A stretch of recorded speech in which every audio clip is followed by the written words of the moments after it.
एक आदमी जमीन के अंदर ड्रिलिंग कर रहा था। अचानक ड्रिलिंग के दौरान जमीन से खून निकलने लगा। आदमी सोच में पड़ गया। जमीन के अंदर कुछ इतना ताकतवर था कि उसने ड्रिलिंग मशीन को ही खींच लिया। आदमी का पैर भी तार में फंस गया और वह भी उसके साथ अंदर खिंच गया। उसकी चीख सुनकर उसका साथी भी उसकी मदद के लिए आया, लेकिन उसके ऊपर भी चट्टानें गिर गईं। थोड़ी देर बाद वहां से एक पिकअप ट्रक गुजरा। रास्ते में चट्टानें गिरी हुई देखकर उन्होंने अपना ट्रक रोका। दाशान और कियांग ट्रक से बाहर निकले और देखा कि पास की चट्टानों में खून से सना एक सेफ्टी कैप पड़ा है। उन्होंने महसूस किया कि कुछ गड़बड़ है। अचानक जमीन हिलने लगी। वे घबराकर वापस ट्रक में बैठ गए। उन्होंने ट्रक चालू किया, लेकिन गाड़ी पीछे की ढलान में फंस गई। उन्होंने गाड़ी आगे बढ़ाने की कोशिश की, लेकिन ऐसा लग रहा था जैसे किसी ने गाड़ी को पकड़ रखा हो। थोड़ी देर संघर्ष के बाद ट्रक बाहर निकल पाया। शहर पहुंचकर उन्होंने सब बताया। तभी एक लड़की ने गाड़ी के नीचे कुछ देखा। आदमी ने तुरंत अपनी गन निकाली और जो उन्होंने देखा वो किसी ने सपने में भी नहीं सोचा था। एक विशाल हाथ जैसा जीव जो कार के नीचे चिपका हुआ था। तभी दाशान और कियांग को याद आया, कुछ दिन पहले सारे भेड़ अचानक मर गए थे और उनका मालिक हाई वोल्टेज टावर पर अजीब तरीके से मरा मिला था। उसे बाहर निकाला गया। न आंखें, न साफ शरीर, बस एक डरावनी चीज। और तब सबको एहसास हुआ यह जीव धरती का नहीं है। रात होते ही पूरा इलाका और भी खामोश हो गया। एक कपल बाहर था। अचानक सारी लाइट्स बंद। आदमी टॉर्च लेकर देखने गया, लेकिन वहां कुछ भी नहीं था, सिर्फ एक टूटी हुई वायर। और तभी जमीन के अंदर से कुछ निकला और आदमी को पकड़कर खींच लिया।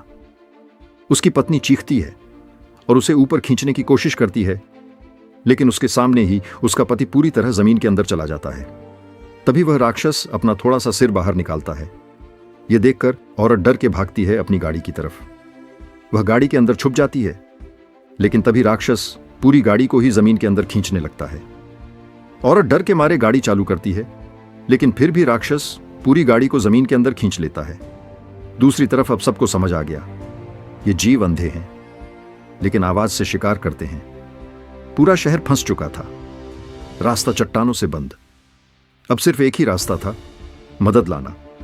सुबह होते ही दाशान और कियांग घोड़ों पर निकल पड़े। दाशान और कियांग उस जगह पर पहुंचे जहां कपल पर हमला हुआ था। उन्होंने नीचे एक गड्ढा देखा और समझ गए यहां भी हमला हुआ है। वे तुरंत वहां से निकल गए। थोड़ा आगे पहुंचते ही उनके घोड़ों को खतरे का एहसास हो गया और डर के मारे घोड़े भाग गए। दाशान और कियांग जमीन पर गिर गए। अचानक जमीन फटने लगी और एक राक्षस बाहर आया। उन्होंने उस पर गोली चलाई। तभी वह वापस अंदर चला गया, लेकिन तभी जमीन फिर से फटने लगी और अब असली राक्षस बाहर आया, जो बहुत बड़ा और बेहद गुस्से में था। दाशान और कियांग घबरा गए। उन्होंने गोली चलाई, लेकिन कोई असर नहीं हुआ। राक्षस तेजी से उनकी तरफ बढ़ने लगा। वे भागने लगे। आगे उन्हें एक पुरानी पत्थर की खदान दिखाई दी।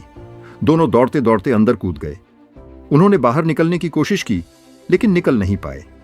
राक्षस पीछे पीछे आया, लेकिन खदान की ठोस चट्टानों से टकराकर रुक गया। वे खुश हो रहे थे कि वे बच गए।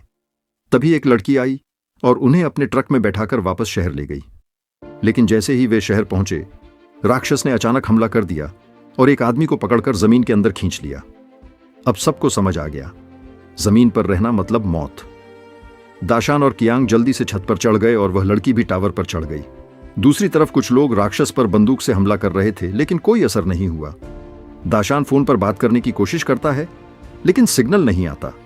अब वे बुरी तरह फंस चुके थे। तभी लड़की बताती है कि थोड़ी दूरी पर एक बुलडोजर है। दाशान और कियांग राक्षस को मारने की योजना बनाते हैं। वे एक इलेक्ट्रिक गाड़ी को आगे बढ़ाते हैं ताकि राक्षस उसका पीछा करे। जैसे ही राक्षस का ध्यान भटकता है, दाशान तुरंत बुलडोजर की तरफ भागता है। तभी इलेक्ट्रिक गाड़ी नीचे गिर जाती है और लड़की चिल्लाती है, राक्षस आ रहा है। दाशान अभी पहुंचा भी नहीं था कि राक्षस वापस आ गया। वह हमला करने ही वाला था कि लड़की ने किसी तरह पानी की पाइप तोड़ दी और राक्षस उसी दिशा में भाग गया। इसी दौरान दाशान और बाकी लोग बुलडोजर में बैठ जाते हैं, लेकिन थोड़ी दूर जाते ही बुलडोजर की आवाज से राक्षस फिर आ जाता है। राक्षस पूरे बुलडोजर को ही जमीन के अंदर खींच लेता है। सभी लोग जल्दी से कूद जाते हैं और पत्थरों के पीछे छुप जाते हैं। वे राक्षस पर हमला करते हैं और भागने लगते हैं। राक्षस उनके पीछे था और उन्हें पकड़ने ही वाला था कि सभी लोग सही समय पर साइड में कूद जाते हैं और राक्षस पहाड़ के नीचे गिर जाता है। अगर आपको कहानी पसंद आई हो तो हमारे चैनल को सब्सक्राइब और लाइक करें।